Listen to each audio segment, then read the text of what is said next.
और बरेली में नमाज के बाद आई लव मोहम्मद पोस्टर को लेकर जिस तरह से बवाल मचा, पुलिस इसको लेकर एक्शन मोड में है। पुलिस ने उपद्रव, बवाल और पथराव करने वाले पर शिकंजा कसना अब शुरू कर दिया है। बरेली पुलिस ने अलग अलग 5 एफआईआर दर्ज की है। साथ ही पुलिस ने 39 लोगों को अब तक गिरफ्तार किया है। बरेली में इस वक्त चप्पे चप्पे पर पुलिस फोर्स की तैनाती की गई है। सुरक्षा बेहद सख्त। वहीं तौकीर रजा को हाउस अरेस्ट किया गया है, क्योंकि कल भी जिस तरह से तौकीर रजा ने कहा था कि वो जुलूस निकालेंगे और फिर लोगों को इकट्ठा होने की अपील उसकी तरफ से की गई थी तौकीर रजा की तरफ से। बाद में हाउस अरेस्ट किया गया तो कहा गया कि उसने अपना प्रोटेस्ट कैंसिल कर दिया है, लेकिन तौकीर रजा का कहना था कि उन्होंने अपना प्रोटेस्ट कैंसिल नहीं किया। बाद में बरेली में हंगामा हुआ। अब इसे लेकर लगातार पुलिस एक्शन में है। वो लोग जिन्होंने कल जबरदस्त तरीके से उपद्रव मचाया था, उनके खिलाफ एफआईआर हो रही है। 39 लोगों को इसमें अब तक गिरफ्तार किया जा चुका है। और बरेली में बवाल के बाद डीएम और डीआईजी ने न्यूज 18 से खास बातचीत की है। डीएम का कहना है कि बरेली में हालात अब काबू में है और बाजार, प्रतिष्ठान, स्कूल, कॉलेजेस सभी समय पर खुलेंगे और बरेली में कानून हाथ में लेकर दंगा और बवाल करने वालों के खिलाफ एनएसए की कार्रवाई भी की जाएगी। बरेली में करीब 6 जगहों पर अलग अलग बरेली शहर की फिजा खराब करने की कोशिश की गई थी, जिसे पुलिस अधिकारियों ने समय रहते दंगाइयों को काबू में करने और बरेली की फिजा खराब होने से बच गई। जगहों पे जैसे खलील तिराहा था, नौबेला मस्जिद के सामने, सयामतगंज, इन जगहों पर उन्होंने भीड़ इकट्ठी होकर आगे बढ़ने का कोशिश किया।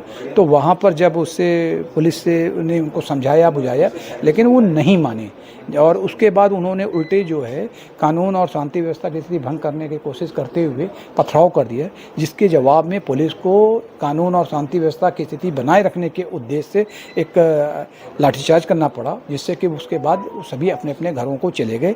स्थिति इस वक्त पूरी तरह से कंट्रोल में, कहीं कोई दिक्कत नहीं है। हमारे मजिस्ट्रेट्स, हमारे सीओ साहबान, एडीएम साहब, एसपी सभी लोग लगातार राउंड द क्लॉक इसमें गश्त कर रहे हैं, नज़र बनाए हुए हैं।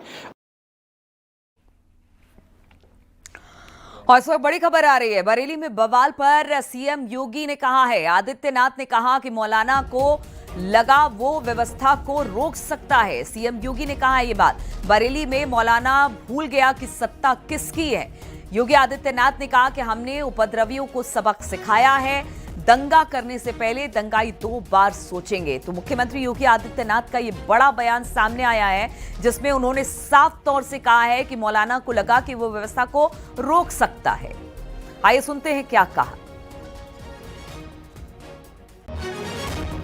आपने देखा होगा कल बरेली के अंदर मौलाना भूल गया कि शासन किसका है। वो ये मानता था धमकी देंगे और हम जबरदस्ती जाम कर देंगे। हमने कहा जाम नहीं होगा, कर्फ्यू भी नहीं लगेगा, लेकिन कर्फ्यू का सबक तुम्हें ऐसा सिखा देंगे कि तुम्हारी आने वाली पीढ़ी दंगा करना भूल जाएगी। क्या तरीका है ये? आप सिस्टम को ब्लॉक करना चाहते हैं। और यह प्रवृत्ति थी यूपी के अंदर, 17 के पहले यही होता था। और हम इसी बात को कह सकते हैं कि 17 के बाद हमने कर्फ्यू भी नहीं लगने दिया, लेकिन ऐसे बैरियर को चुन चुन करके वे जिस प्रकार की भाषा को समझते थे, उस प्रकार की भाषा से उनको समझा करके उसको उसकी सजा दिलाने का काम भी किया है। और उत्तर प्रदेश की ग्रोथ स्टोरी यहीं से शुरू होती है।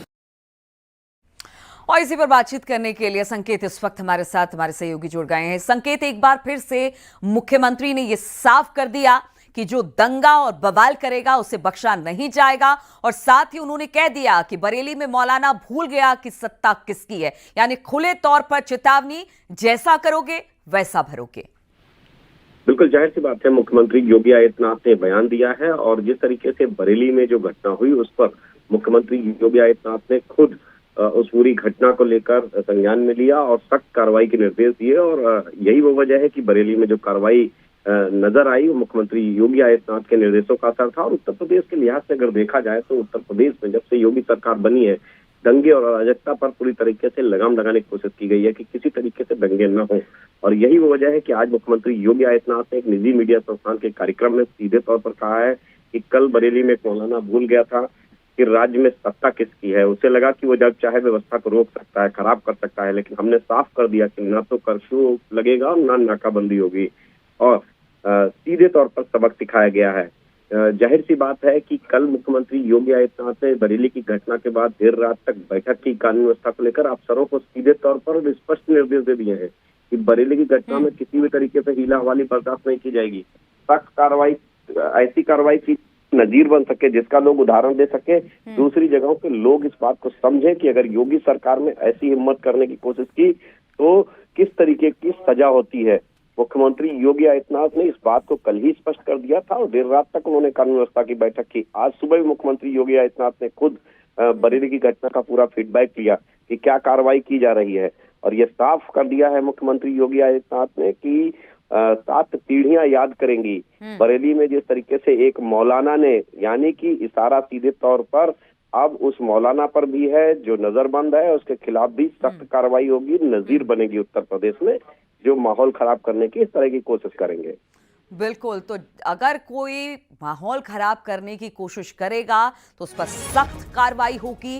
क्या कुछ कहा कल, जिस तरह से बरेली में हिंसा हुई, उसके बाद मुख्यमंत्री योगी आदित्यनाथ ने क्या कहा, एक बार फिर से आपको सुनाते हैं। आपने देखा होगा कल बरेली के अंदर वो मौलाना भूल गया कि शासन किसका है। वो ये मानता था धमकी देंगे और हम जबरदस्ती जाम कर देंगे। हमने कहा जाम नहीं होगा, कर्फ्यू भी नहीं लगेगा, लेकिन कर्फ्यू का सबक तुम्हें ऐसा सिखा देंगे कि तुम्हारी आने वाली पीढ़ी दंगा करना भूल जाएगी। क्या तरीका है ये? आप सिस्टम को ब्लॉक करना चाहते हैं,